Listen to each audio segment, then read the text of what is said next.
ये सूट जो मैं पहनता हूं, मैं इसे पसंद नहीं करता हूं, लेकिन क्योंकि मैं गैर मुस्लिम में दावत देना चाहता हूं, सूट पहनना तो हराम नहीं है।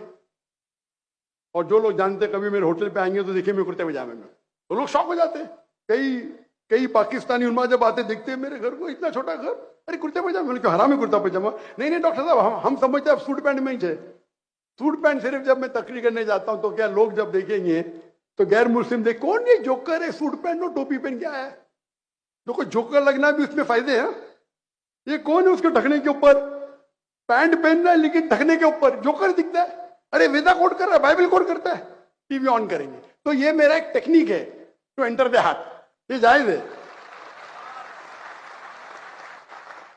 कुछ लोगों को गलत फहमी है कि टाई पहनना आराम है, किधर भी लिखा नहीं, लेकिन वो अलग बात है, कहाँ लिखा नहीं, वो गलत फहमी है। अगर टाई पहनना आराम है तो टाई नहीं पहनना चाहिए, कहाँ हदीस मैंने लिखेला है, और ये सलीब की निशानी है ही नहीं, ये गलत फहमी है, अलग बात है, नहीं तो मैं पहनूंगा ही नहीं।